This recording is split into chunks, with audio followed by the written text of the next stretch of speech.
I know. It's nice to see you. Happy I'm here. Monday. I Today's Monday. know. It's hard to believe. Like it feels like things just kind of run ahead of us They sometimes. do. I'm still reeling over the fact that we're like 6 weeks into 2023 already. I know it feels like way more than that Yeah. because I don't know if it's that things are moving fast or, there's just so much happening that Mhm. you find yourself in this weird space of like, oh my Yeah. gosh, time is zipping by. Time's not real. Um, yeah, like my my object permanence around time has not been great recently. Um, I understand. okay, let's get started. I want to introduce you, and then we'll just sort of get rolling. Um, Welcome to Meet Your Therapist. Max Casero, owner of Prism Integrated Health, here today with Jamaal Fortner, uh, DSW, LCSW, therapist extraordinaire. And really, the point of this is just for folks to get to know you, get to know about the therapeutic process, um, sort of debunk and demystify all of the stuff that comes with therapy and mental health. I gotcha. So the first question I'm going to ask you, which is one I ask everyone, is what are three important things for us to know about you? Oh wow, three important things. Let's see. Number one, I'm disgustingly Southern. I'm a South Louisiana native, and I will use, all kind of Southern colloquialisms and all that good stuff because it's just so ingrained into who I am. So, yes, disgustingly Southern. That is number one, first thing to know. Second thing is I love superheroes. So anything that is superhero related, like we will immediately have a bonding point and somewhere to start from. Absolutely love it. Mm-hmm. I am. I guess the third thing would be like I'm a Texan now. Mm-hmm. A Texan implant, but I do love Houston and the Houston area. Right now, I'm working in Dallas, but I do love the Houston area. It's where I call home now. So yeah, native Texan, disgustingly Southern, and a superhero fan. Good things to know. Do you prefer DC or MCU? This is a very important question. Oh my gosh. So DC all the way. Not necessarily the extended universe that we're in right now. I'm Mm-hmm. hoping this reboot does some really awesome things, Mm-hmm. but I absolutely adore Batman. I've been a Batman fan my whole life because Batman was an average man who used his resources to become a superhero Mm-hmm. versus being born a superhero.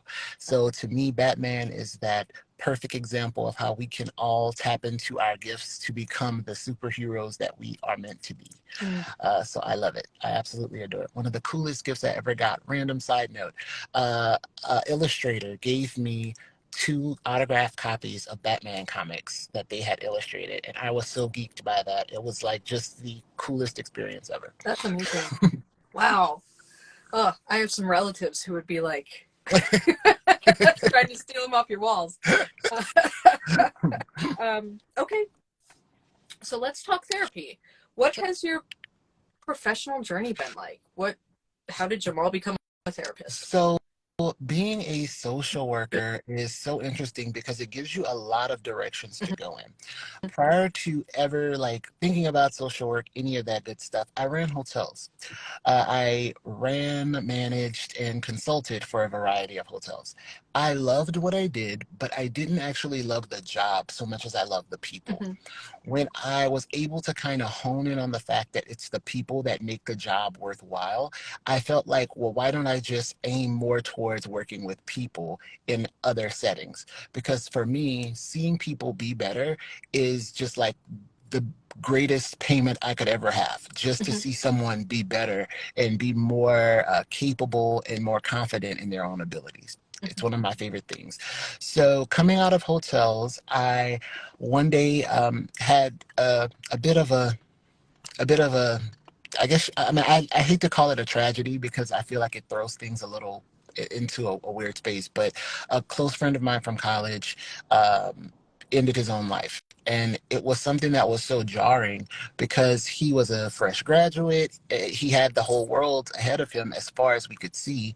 But then to have this happen so suddenly left me wondering, well, is there something I could have seen, something I could have done? How could we have helped him? All of these things. And I began to do a little bit of research and realize how many men, particularly men of color, deal with this kind of situation where they need help, but they don't ask for it. And then, they end up taking the worst possible out. And I Hmm. wanted to figure out how I could be a catalyst for change. I Hmm. always realized, I can't change the world, but I can definitely work to change my corner of the world. Hmm.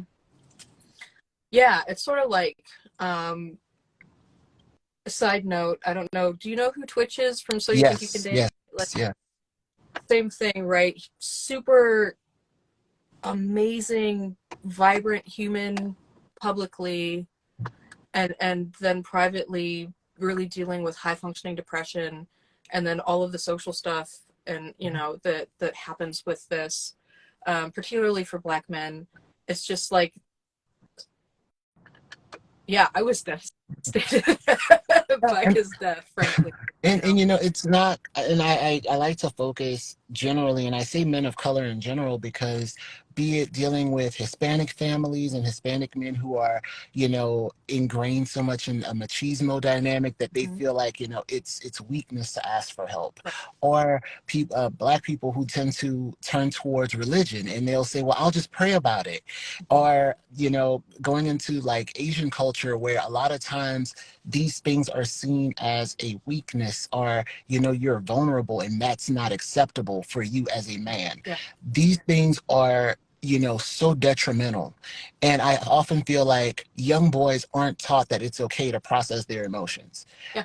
As a young male, all you're ever told it's okay to be is happy or mad. Hmm. You don't get other options. Hmm. So, unfortunately, that's ingrained into us. And then as we get older, everyone's like, why are you always so angry? And Hmm. it's like, well, I'm not angry, actually. I'm probably just a little maybe dejected, but I don't know how to express that. So it's going to come across as anger, Hmm. because anger makes me feel like I'm empowered. Hmm. And unfortunately, that is what we deal with so frequently. And you get all these people with, I have anger issues. No, you don't have anger issues. You have depression issues. But we're not going to address that because that's going to make you look weak to the people around you, Yeah. you know? So then, you know, noting the way particular systems work Mhm. to keep men of color in this place, Mhm. right? How do you work through a therapeutic process with that? So oftentimes I'm very patient centered. I like to start where they Yeah. are. So sometimes at the outset, we're not going to start out talking about the real Hmm. issue because you're not ready to be there. Hmm. You're ready to just tell me about how everybody else in your life needs help. My wife needs help because she's bothering me. My kids need help because they're sassy. You tell me all of these things.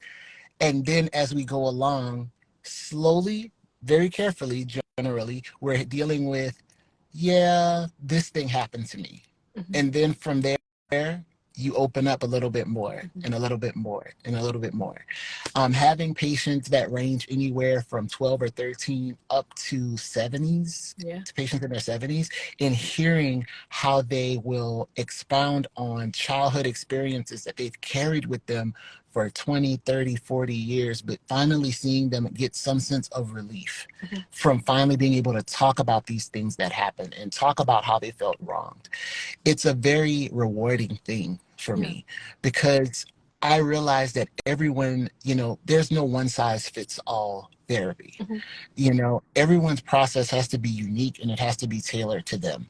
And Hmm. unfortunately, I feel like oftentimes in the way that we're trained as social workers, as LPCs, as psychologists, psychiatrists, we're given this one Eurocentric model that oftentimes does not fit the patients that we're seeing on a day-to-day basis. Yeah. My patients are not oftentimes not Eurocentric at all. They don't fit those molds. As I work with more LGBTQ plus clients, I realize how little literature actually focuses on the very distinct issues that happen in this community, Hmm. you know? So if you don't have more people who are willing to step out and go, yeah, guys, I know that for the last 100 years or so, you thought that this is how this works. Hmm. But in real life, in today, in this moment, this is no longer how this works. You have to have more clinicians who are willing to stand up and really not only advocate for their patients, but advocate for this profession and say, we've been doing things wrong for a very long Yeah. time.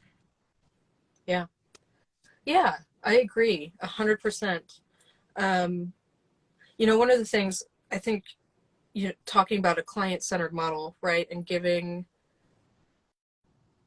providing the space for that exploration, right, and Mhm. that vulnerability for quite possibly the first time in someone's life is so important. Um, one of the things that I always struggled with, so I came up in school social work, Mhm. and one of the things that I always struggled with working with middle schoolers in particular was like, we could work all day long and I could create this sense of safety for them and we could develop the skills and we do all the things. And that's fine in that very protected little bubble silo that we've created. But then I have to like send them out into this world that is um, inflexible, Very right?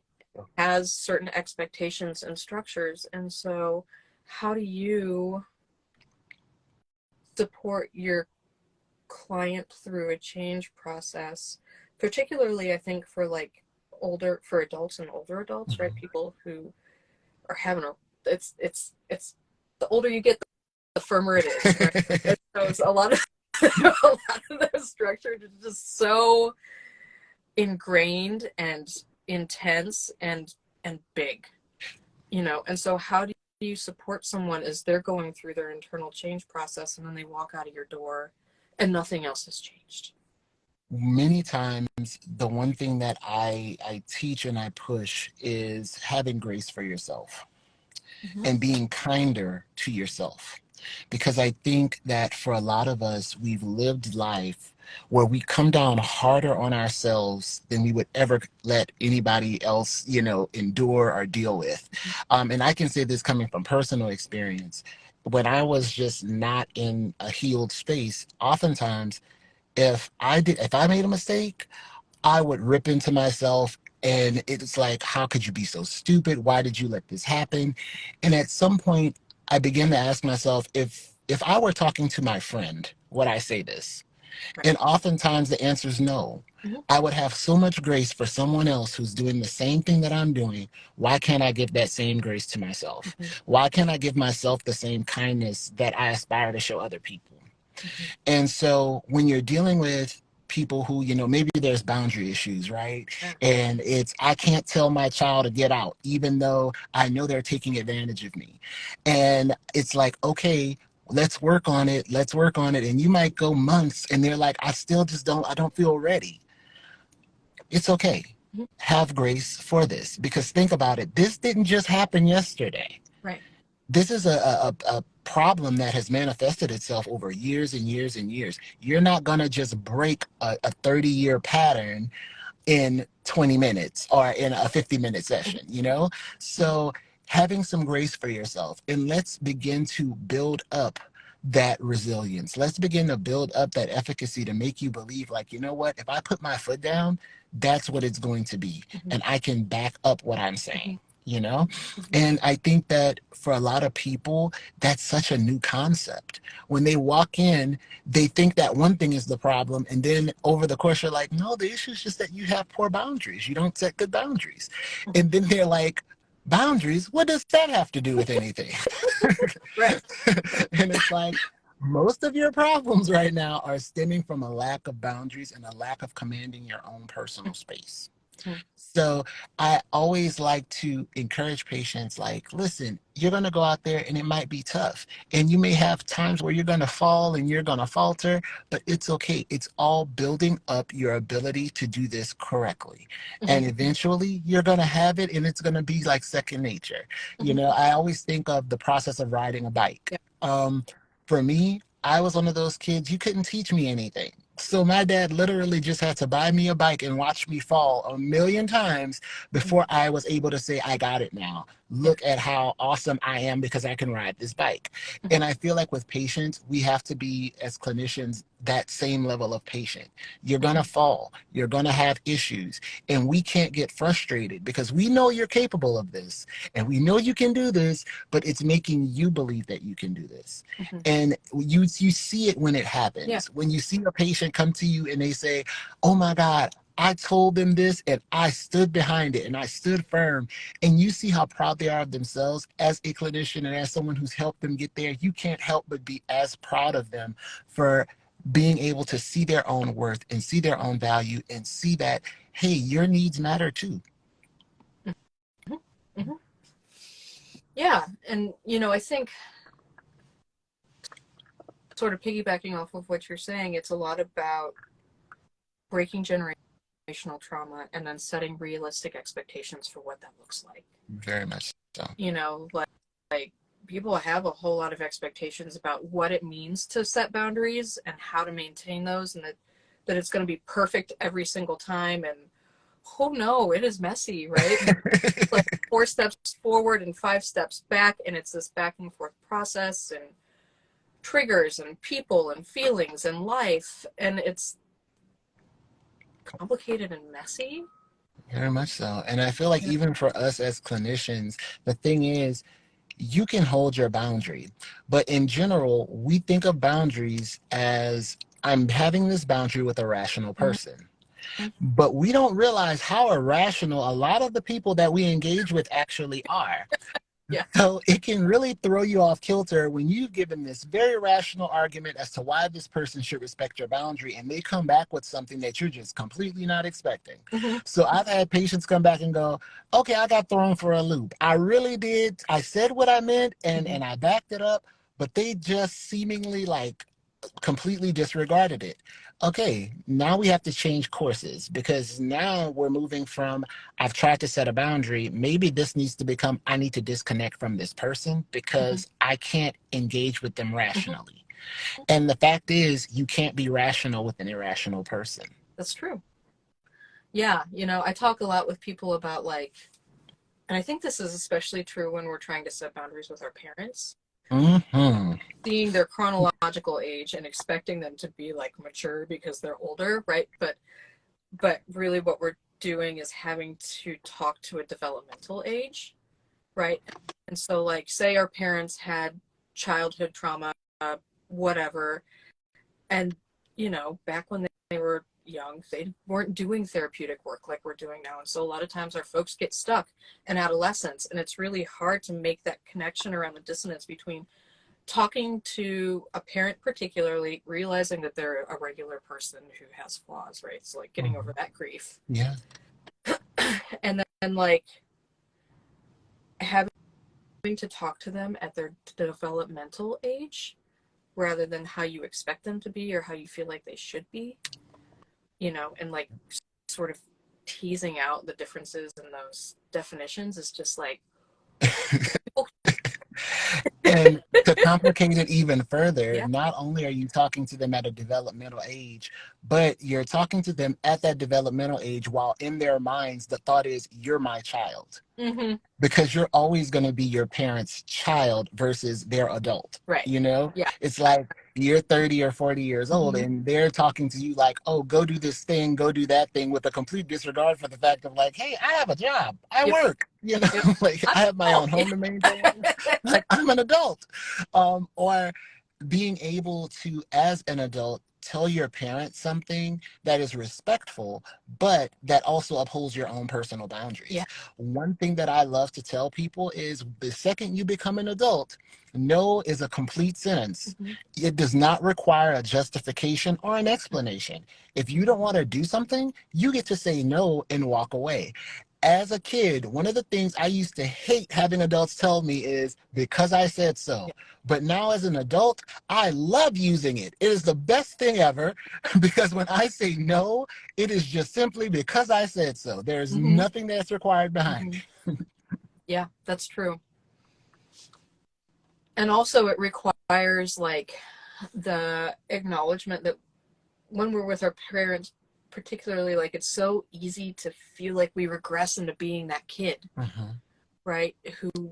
Who's always like striving for the love that may not be achievable or whatever it is, rather than this is it. This is the expectation. If you push, I'm no, you Exactly. know. And I think, again, as I tell people, I'm disgustingly Southern, so I get it. Mm-hmm. Because I have a lot of friends who are like, well, I just feel weird saying no to my mom or my dad because, they do so much for me, et cetera, et cetera, et cetera.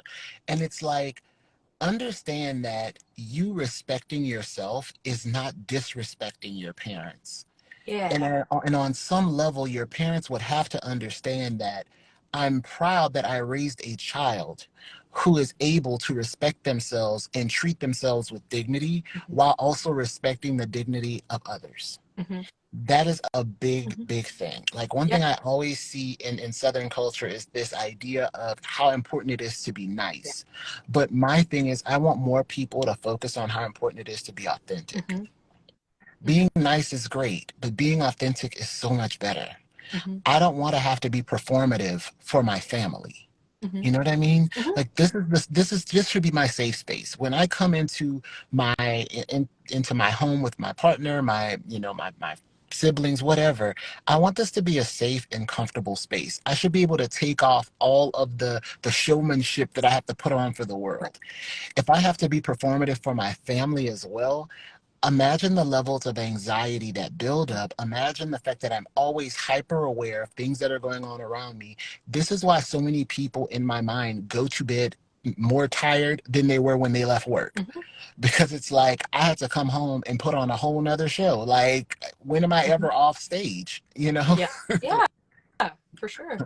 Absolutely.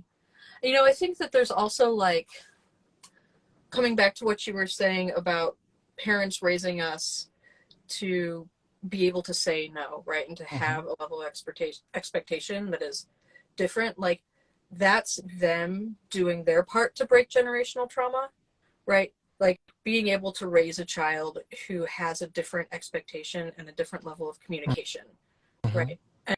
And the safety to say no, even if it's painful and uncomfortable and anxiety provoking and all of that stuff, being so like we're sort of, I feel like in this we're like a transitional phase of parenting, Yeah, you know, very much so. which Very is much really cool to see, where it's like people are doing the work even if they weren't necessarily intentional about it or knowing that they were doing it. They were raising a generation, our generation of folks who can be more communicative and intentional and like, I'm not sure. I really don't like the term soft parenting because I don't think that's what it is. I think it's supportive, respectful parenting, I got you know. you. Yeah. But like being able to raise a group of adults who truly respect children, like how powerful is that going to be?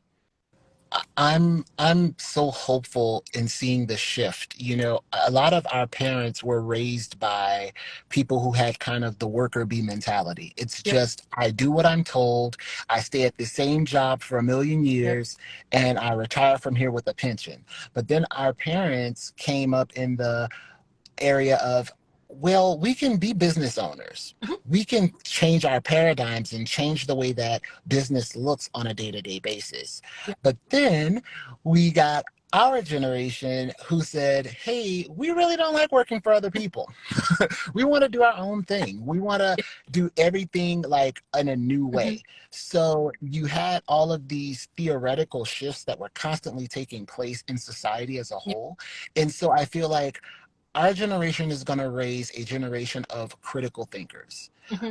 It's going to be kids who question Yep. everything, kids who want to understand different and better ways of doing things, Mm-hmm. and kids who are like, how long are we going to pass all along all of these problems that our great great great grandparents Mm-hmm. started, global warming and the social security system and all of these things. You're now seeing this point where everyone's going, hey, we can't kick these problems down the road anymore. We really need to figure this out Right. because, hey, we're on a timeline, and if we don't do something soon, there won't be many more generations to pass the problem Yep. to because we'll all be out of here. Yeah. Yeah. And the truth is that marginalized communities experience, environmental injustice more frequently. Very much I mean, so. like I think about, prior to coming to Austin, I worked in Detroit for a couple years and thinking about like all of the environmental justice issues there, Mhm. particularly in the Black communities when they were putting in the freeways in the 50s and 60s and just mowing down whole communities, levels of asthma, um, uh, food deserts, right? Like Yeah, all of these issues in communities of color specifically are coming to a head, very and much so. we got to take care of it. And mental health, coming back to what we do specifically, is like it is, as social workers on a systemic level, so important that we're acknowledging this, and then on an interpersonal level, creating opportunities for folks to practice how to have these conversations so that Definitely. they can change, so they can like improve relationships with themselves, their family members, their communities, et cetera, et cetera. Definitely. I think we are in a time that is unlike anything we've ever seen before Mm-hmm. because we have more people who are ready to join the fight, Yep. but they're looking to clinicians to figure out, like, how do I keep myself Yeah. sane while I'm out there fighting the good fight, you know? Mm-hmm. And so it's awesome to see so many people now really putting an emphasis on their mental health and understanding that your mental health is just as important as your physical health, your spiritual health, all of that good stuff. Mm-hmm. Because if your mind is shot, I don't care how physically fit you Right. are, you really will not be terribly effective. That's true. And the reality is that like your brain is part of your body. You know? Right. It, And so when we're experiencing things like chronic trauma, we're going to have physical responses. We have the adverse childhood effects study that's like a 40-year study, and we're looking at all of the impacts of chronic trauma, and how it physically impacts the health outcomes of folks, and we're really seeing that now. Uh, and I'm yeah. I'm also just really appreciative, and this is a side thing because I'm also a horror movie fan. So if you've seen Smile, I think the writers and the people who created that movie gave such an awesome metaphor for the way trauma works in real life. Mm-hmm. You experience trauma and it becomes a monster that is following Yeah. you until inevitably you pass it on to someone Mm-hmm. else. And Mm-hmm. for most people, they never see it in that way. They don't understand, like, well, why am I always so snappy with my kids? Because that's how your parents parented you. Mm-hmm. They parented you from a place of fear instead of from a place of Mm-hmm. respect you know and I'm not saying that there's anything wrong with being a stern parent or a disciplined Mm-hmm. parent, but I do think there's something wrong if your only goal is to make your kids afraid of you. Sure. Yeah. Because it's like, fear is not like, that's not respect, that's Right. fear. Not a relationship. Yeah. I realize, I often say I was so fortunate to have the parents that I had because I respected my father to the utmost just because I saw how hard he worked. And Mm-hmm. I saw that he was someone who really said what he meant and his word was everything for Mm-hmm. him.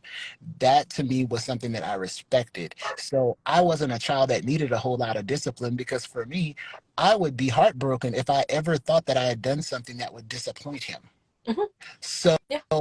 it's like, if parents who understand, like, I don't have to be my child's friend per se, but what I can do is show them by example what's right versus just expecting them to do what I say, but Mm-hmm. overlook the glaring mistakes that I make on a day-to-day Mm-hmm. basis? Yeah. Yeah, for sure. All right, let's pull this back because I want to talk about you, Jamal, the therapist. Sure, sure. So, I guess, first of all, how long have you been a social worker, and then how long have you been a therapist? Sure. So I've been a social worker since 2016. Okay. Good grief, where does the time go? Um, I've been an individual therapist since about 2018. Prior to that, I did a lot of community social work Mm-hmm. and a lot of discharge planning. That was like my main focus. And then I moved into an inpatient psych hospital Mm-hmm. and I got to do a lot more one-to-one therapy. And I loved seeing patients come in dysregulated and possibly acutely psychotic, Mm-hmm. and then go out so solid, stable, ready for, life's ups and downs. So I've been a therapist in this sense for about 5 years, and I absolutely love it. I don't think there's anything else that I could do that would give me the same sense of satisfaction. Yeah, I agree, 100%. And it's also a really tough job. Very much. So, what are some things that you do to take care of yourself outside of therapy? Drink. I'm just kidding. I'm joking. I'm joking. I'm joking. I do not drink. I'm just kidding. But outside of therapy, oftentimes I'm found doing things like laser tag, video games, just reading, writing, journaling.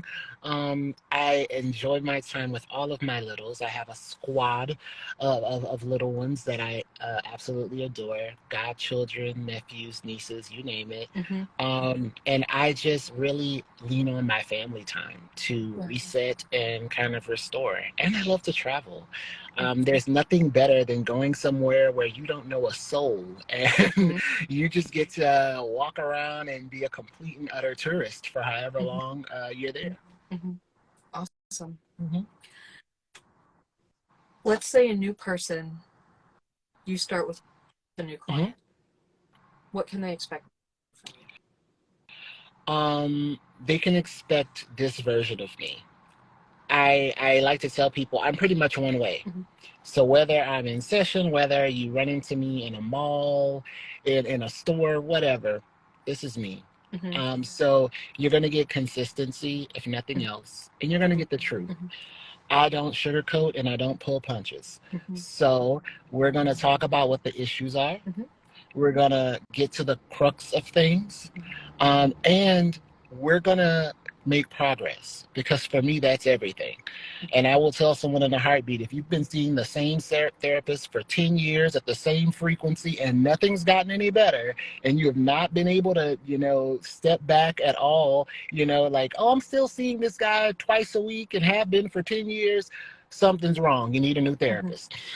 Like, at some point you should be able to kind of pick this up and do more for Mm-hmm. yourself and maybe Mm-hmm. see that person PRN. So Yeah. I want to see my patients get better. I want to see them be as awesome as I know they can be. Mm-hmm. And so sometimes that requires that extra little push to say, come on now, let's step back, and we're gonna go 2 times a month as opposed to every week. And Mm-hmm. then we're gonna go PRN because I want you to really begin to see how much work you've done Mm-hmm. and how much that is going to impact your life for the Mm-hmm. better. Yeah, I talk about this frequently, but our job is weird because it's to like put ourselves out of Pretty business, much. right? It's for people to outgrow us, Yes. which I think is like super interesting and so wonderful. And also just like a sort of strange place to be. Yeah. I feel like it's like we will know our job is done when no one needs our services anymore. Yeah. When everybody has a complete sense of self-efficacy and they're able to deal with their problems in a healthy way Mm-hmm. that is not maladaptive, and they can go forward in their lives, I think that's when we'll know, like, wow, we've really hit our mark. We can move on to something else now. Now we can move on to the next world problem or the next grand challenge that exists for social workers and Yeah. for mental health professionals. Yeah, I agree. Okay, so what are some of your specialties, like populations you love working with or types of therapy you love to do?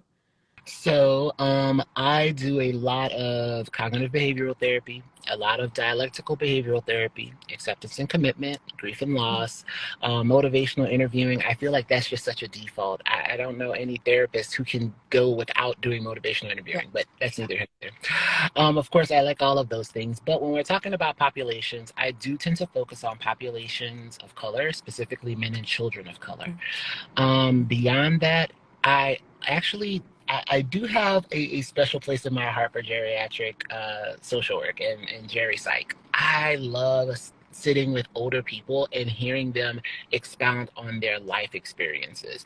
You find out so much about a person that you would have never known just in looking at them. I'm seeing this, feeble, absolutely adorable elderly lady in front of me, and I find out like, oh yeah, back in my day, I was a go-go dancer, and Mm-hmm. I did all of these amazing things, and I've tripped all over the world, and I've been married 4 times, and it's like, oh my God, you have lived, Yeah, lady. I can learn from you. Yeah. Right. It's like, what am I doing with my life right now? Like, you have lived. Yeah. So I adore that. I Mm-hmm. absolutely love their fullness of like their experiences. People see elderly people and oftentimes just count them out as, oh well, she's just grandma. All she's gonna do is sit there and knit. But it's like, has anyone engaged her? Because if you engage her, she has so many stories and she's so vibrant. Like, give her that opportunity to be the fullness of herself and not Yeah. just this shell that you guys want to create now because that's what's safe for you. You Mm-hmm. know, we don't want Granny to go out and do things the way she used to do because we're afraid that she's going to hurt herself. But you don't understand that you're hurting her much more by stifling her spirit at this age. Yeah. So Jerry social work and Jerry psych is everything for me. I do love it. With kids, don't get me wrong, I like working with kids because I feel like they're a lot more malleable Yeah. to, concepts and ideas. However, sometimes kids are just like the most difficult population to work with because unfortunately, and this is not me, like I'm not poo-pooing any parents out there, but oftentimes parents have instilled in their kids a sense of entitlement, Yep. and kids don't understand that everything will not come easy. Sometimes you have to really work at it, and sometimes you're going to do a lot of work and it feels like you've done nothing at all because you won't see the results right Mm-hmm. away. Unfortunately, we have this very microwave society where everything has to be right away and in a minute, and it's kind of like, no, therapy doesn't work that way. You're not going to come in for one 50-minute session and solve 17, 18 years of trauma and torment. It just doesn't work that way. Well, I think the thing is when you're working with kids, like inevitably you're working with parents, which means you're also working with You kids. know? Yeah, I had a conversation with Lisa Daughters, one of our other therapists, a while back, and we were just talking about how we're all really just like unregulated 4-year-olds running around in adult bodies. You know, Definitely. you add the stress of being a parent onto that, and you're really dysregulated. And it's so true, like, because when you're working with a child or a minor, you're not just working with the kiddo, you're working with the family system that they go back to. Even if you never really have contact with the parents, that's still, a really impactful um, attachment. And so often, again, talking about developmental age, like we're working with other teenagers in adult bodies or small Yeah, children in adult bodies. And like, definitely. Definitely. Like that arrested development thing is so yeah, real. And people need to realize, like, yeah, you may be a 40-year-old. Yes, you may have children who are in their teens and in their 20s, but that doesn't mean that you didn't stop growing mentally at, 12, 13, or 14 years mhm, old.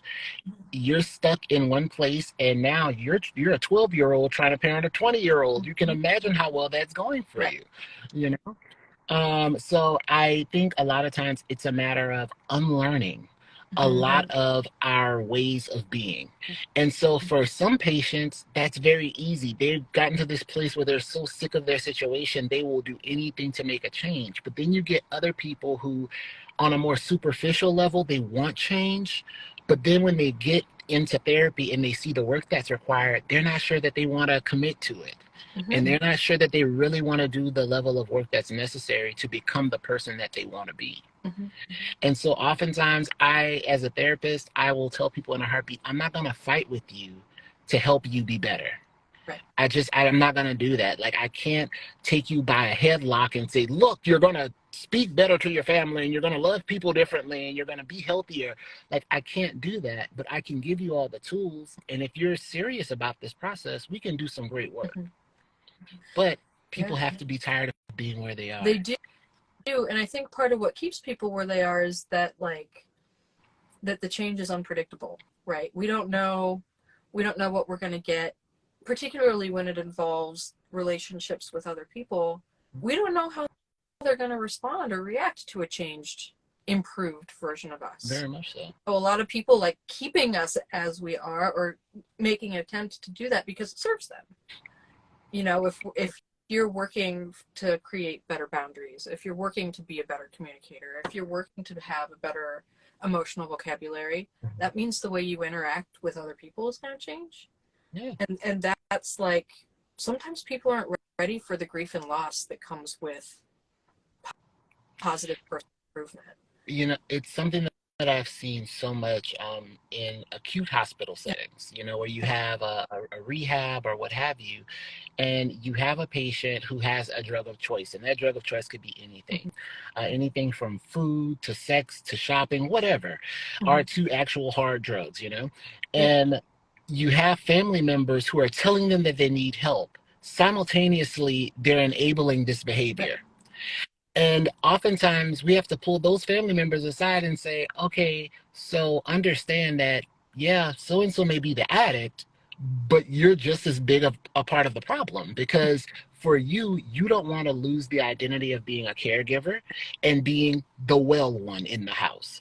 Because if they get well, all of a sudden, all of your flaws are going to be highlighted. And you can't handle that. So you will do everything in your power in a very subtle and insidious way to keep them addicted to whatever it is that is keeping them down. Because in keeping them down, you keep yourself a little bit higher than them.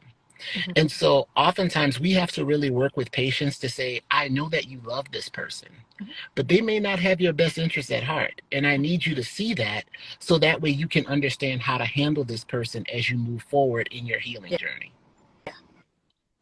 Oof.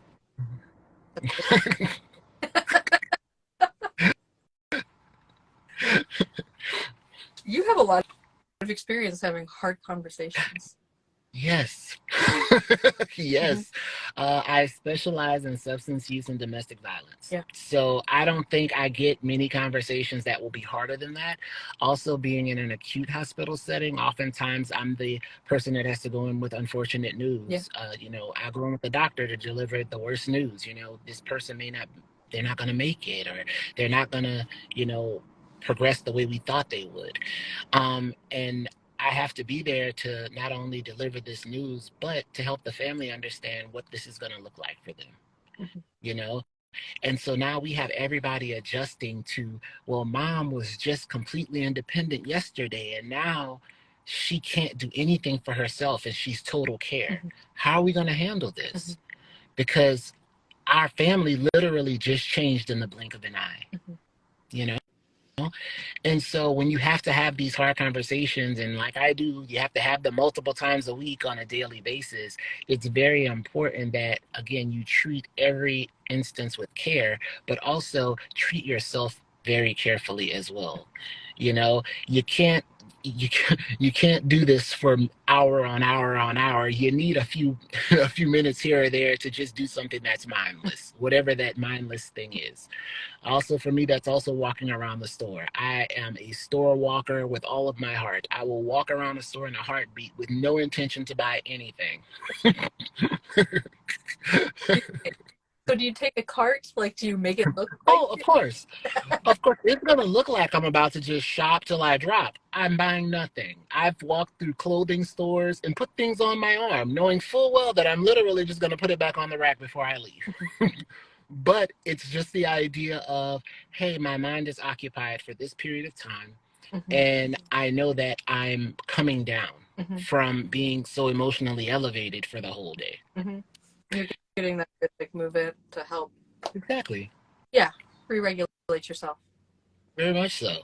And I'm one of those people, I do believe in, like, you know, the holistic remedies and Eastern medicine and all that good stuff. So if it's, you know, having some crystals around to balance my chakras, or, you know, smudging to, you know, push out all the bad spirits, I'm like, hey, I'm for it all. If it gives me something good and it gives me some good juju, I'm all for it. Let's do it. Yeah. Got to sometimes. You know, I always think it's kind of funny when I'll have patient families ask me things like, do you believe in, rosaries or blessed oil or all of these different, different totems and just more symbolic things. And my thought is, it's as effective as you believe it is. Mhm. So I'm not going to tell someone that burning their sage is not going to help their situation. I'm never going to tell somebody that wearing a crystal is not going to make them feel better because I don't know what that means for you. Right. If that crystal, that sage, that rosary, that cross, whatever it is, if it brings you comfort, then it Mhm. works. So do it. Yeah, and we talk a lot about, rituals, right? Mhm. Like around releasing grief or loss, but there are also rituals around holding joy and Yeah. cleansing, right? And so, like certainly we have to be careful about appropriation, but there's a joined belief system that if like there is something that's working for you, then do it. Acknowledge where it came from, right? Like Mhm. get it from the source, but if it's going to be helpful for you, then do it. Very much so. I think we have become, as in some instances, I feel like society has become so woke and so educated that we throw a lot of things to the wayside that are Mm-hmm. incredibly helpful and that are incredibly Mm-hmm. comforting. I grew up in the South. If you got a cold, you drink a hot toddy, Mm-hmm. no matter whether you were old or young. Now, what's the actual efficacy of this? I don't know. But what I can tell you is when I drink it, I went to sleep and I slept through the night. Like it worked in that respect. Mm-hmm. So I won't ever like downplay, home remedies or holistic remedies or whatever. I'm a fan of if it works for you, if it makes you feel good, if it's not hurting anyone, Right. why not? Sure. Absolutely. You know? Um, so let's talk about generally private practice, right? Hmm. Like we're doing individual therapy. Someone's coming in, they're meeting you for the first time. You get what you see, right? Hmm. Like you've got like one mode. You've got them all. This is me all And day. what working with you, what does a therapeutic process look like? So I like to start off, I always like to tell people, let's start off where you are in this very moment. Mm-hmm. I'm a believer, I'm an avid believer that when we talk about initial assessments, the thought is if I start where you are, all the other stuff is going to come because all of that doesn't change.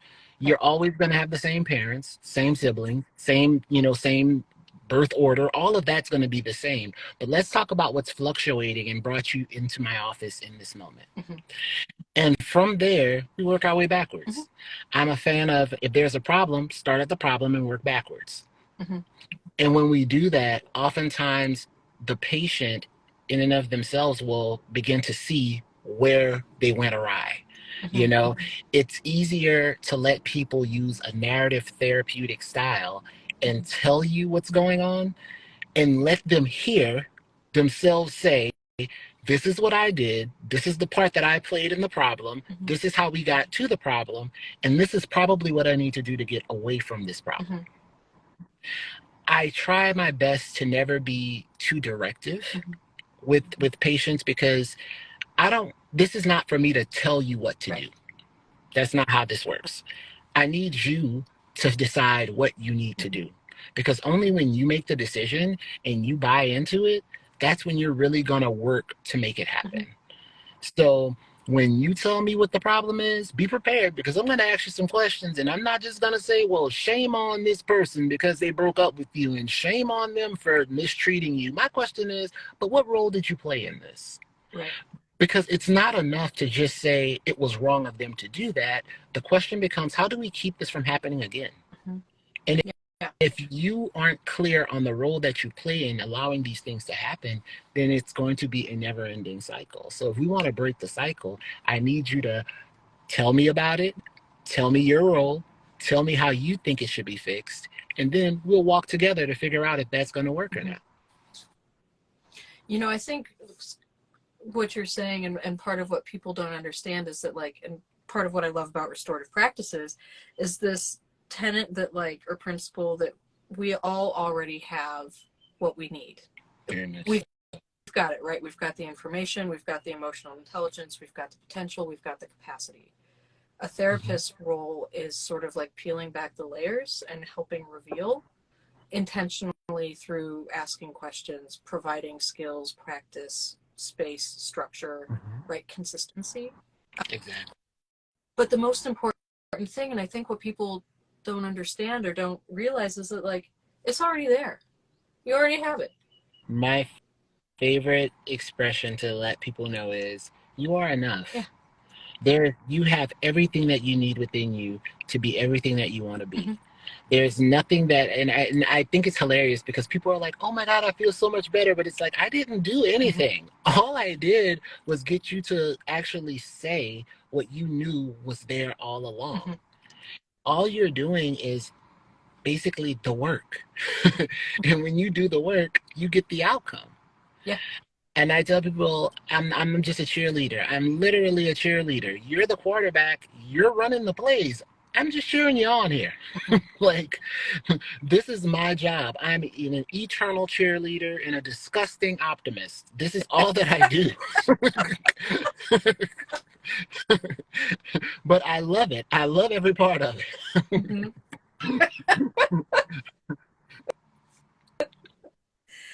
All right. Well, we're about our time, but I wanna ask one more question before we wrap up. Sure, and I guess that's like, what is, I guess, words of exit, right? So what is one thing that's important for you that you think people need to know or would find helpful? The one piece of advice that I give everyone is be kind. And when I say that, I mean be kind universally. Not just to others, but to yourself. Mm-hmm. Life is hard. There's no two ways about it. But much like no one else knows your story, you don't know anyone else's story. So when I go into Starbucks, I shouldn't use Starbucks because I don't really drink coffee. But let's say when I go to Popeyes, because I like chicken, when I go to Popeyes and the person behind the register is seemingly having the worst day ever and they don't want to be there, for me, I could do the whole I want to talk to your manager thing, but I won't. I'm going to be kind because I don't know what it took for that person to get here in this very moment. Mm-hmm. I don't know how much it took out of them to be here today. And so I'm going to appreciate the bit of effort that they put in, even if it was just a little bit. Mm-hmm. And you'd be amazed at how when you put out kindness, kindness comes back to you twofold every time. Mm-hmm. And you can change someone else's whole day and possibly their life by showing them just a little bit of kindness. Because you don't know if you're the only person who had something kind to say to them all week long. Yeah. And again, be kind to yourself. Mm-hmm. You know, if you feel like no one's hugged you today, hug yourself. If you feel like, hey, no one buys me flowers, buy your own self some flowers. There's nothing wrong with that. Mm-hmm. Like, make your corner of the world as amazing as it can possibly be. Mm-hmm. Yeah. I love that. Thank you. You're welcome. and thank you for joining despite technical difficulties. Super appreciate it. We make the best of it, yeah, right? Well, that's all we can do. We'll laugh our way through it. Thank you so much. I so appreciate you. I'm so glad that you were part of the Prism team, and I hope you have a fantastic day. You too. And on purpose, no less. Yeah. Yeah. Have a great You too. Bye-bye.